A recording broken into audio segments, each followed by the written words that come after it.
Hello friends, welcome to our channel. இன்னைக்கு நம்ம subscriber ஒருத்தர் கேட்ட அப்புறம் நம்ம எல்லாருக்கும் ரொம்ப பிடிச்ச ரசகுல்லா எப்படி பண்றதுன்னு பார்க்க போறோம். நம்ம சேனலுக்கு புதுசா இருந்தீங்கன்னா மறக்காம சப்ஸ்கிரைப் பண்ணுங்க. ரசகுல்லா பண்றதுக்காக ஒரு லிட்டர் பால் எடுத்திருக்கோம். பால்ல தண்ணி எதுவும் சேர்க்க கூடாது. ரொம்ப கெட்டியான பாலா நம்ம 1 லிட்டர் பால் எடுத்திருக்கோம்.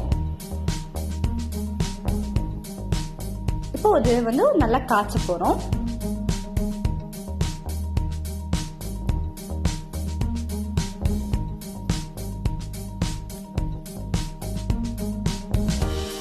பால் இப்ப நல்லா காஞ்சிட்டு இருக்குது.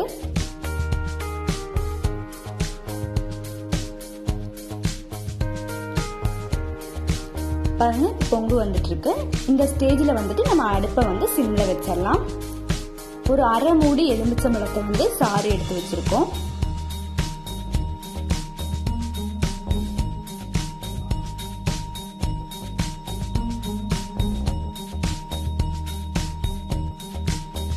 இப்ப எடுத்து வச்சிருக்க அரை மூடி எலுமிச்சம்பழ ஜூஸை இதுல ஊத்திடலாம் பால்ல.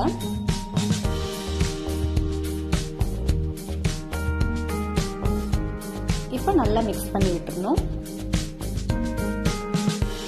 பால்ல எலுமிச்சம்பழ சாறு சேர்க்கும் போது நமக்கு தண்ணி தனியா பன்னீர் தனியா பிரிஞ்சு கிடைக்கும். 10 நிமிஷத்துக்குள்ளாவே நமக்கு தண்ணி தனியா பன்னீர் தனியா நல்லா பிரிஞ்சு வந்துடும். இதை நல்லா மிக்ஸ் பண்ணி விட்டுடலாம்.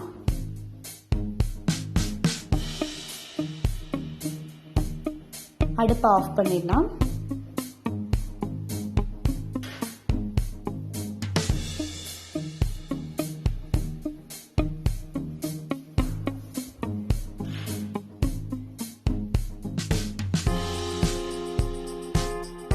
பாருங்க, பன்னீர் நல்லா பிரிஞ்சு வந்துருச்சு. தண்ணி மட்டும் மேலால நிக்குது.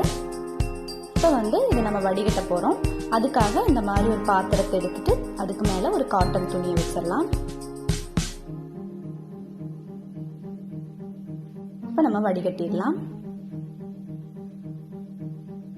பாருங்க, பன்னீர் மட்டும் நம்ம தனியா எடுத்தாச்சு. இதை தண்ணி எதுவும் இல்லாம இந்த மாதிரி நல்லா பிழிஞ்சு எடுத்துக்கலாம்.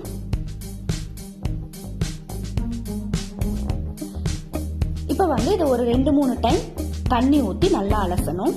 எதுக்காகனா எலுமிச்சம்பழ சாறு இதுல நம்ம புளிஞ்சங்காட்டி அந்த புளிப்பு சுவை போறதுக்காக இதை 2-3 டைம் தண்ணியில நல்லா அலசி தண்ணி எதுவும் இல்லாம நல்லா பிழிஞ்சு எடுத்துடணும். பாருங்க, இப்ப தண்ணி எதுவுமே இல்லை. நல்லா 2-3 டைம் அலசி பிழிஞ்சு எடுத்து வச்சாச்சு, தண்ணி எதுவும் இல்லாம. இப்ப இதை சப்பாத்தி மாவு மாதிரி நல்லா பிசையணும். இந்த பன்னீரை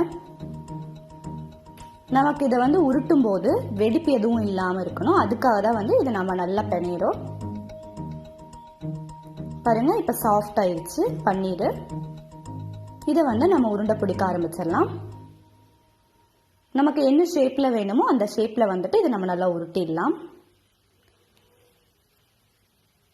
பாருங்க, இந்த மாதிரி நான் உருட்டுறேன்.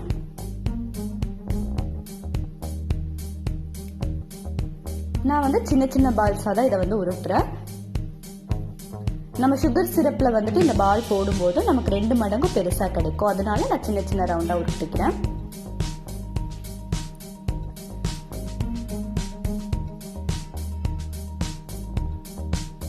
இப்போ சுகர் சிரப் எப்படி பண்றதுன்னு பார்க்கலாம். அதுக்காக 1 டம்ளர் சுகர் எடுத்திருக்கேன்.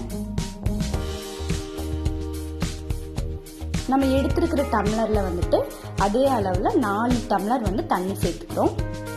தண்ணி சூடானதுக்கு அப்புறமா எடுத்திருக்க சுகரை அதுல போட்டுடலாம். பாகு மாதிரி காயணுங்கிற அவசியம் கிடையாது. தண்ணியில சர்க்கரை நல்லா கரைஞ்சா போதும். இப்ப பாருங்க, தண்ணியில சர்க்கரை நல்லா கரைஞ்சிருச்சு.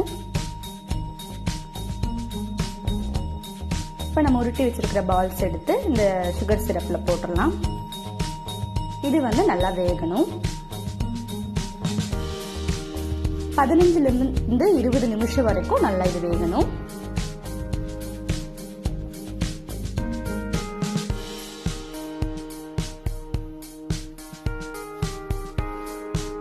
பாருங்க, இப்ப ஒரு 10 நிமிஷம் ஆயிடுச்சு. இது வெந்து கொஞ்சமா பஃபியா வந்திருக்கு பாருங்க.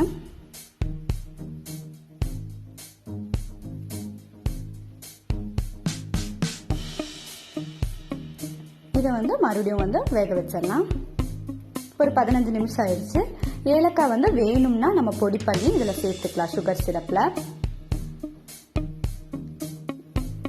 இது வந்து மற்ற ஸ்வீட் பண்ணுற மாதிரி நம்ம ரொம்ப ஈஸியாகவே பண்ணிடலாம். ரசகுல்லா பண்ணுறது ரொம்ப ஈஸி தான். பாருங்கள், இப்போ வந்து ஒரு 20 நிமிஷம் ஆயிடுச்சு. இப்போ ரசகுல்லா வந்து நல்லா வெந்து பஃபியாக வந்திருக்கு பாருங்கள். இப்போ ஸ்டவ் ஆஃப் பண்ணிடலாம். பாருங்கள் எவ்வளோ பஃபியாக சாஃப்டாக இருக்குன்னு ரசகுல்லா.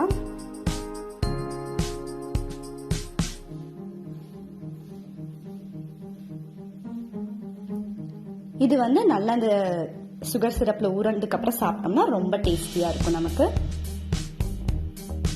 இப்போ ரொம்ப சூப்பரான ரசகுல்லா ரெடி ஆயிடுச்சு. இதை மறக்காம ட்ரை பண்ணி பாருங்க. இந்த வீடியோ பிடிச்சிருந்ததுன்னா மறக்காம சப்ஸ்கிரைப் பண்ணுங்க, லைக் பண்ணுங்க, ஷேர் பண்ணுங்க.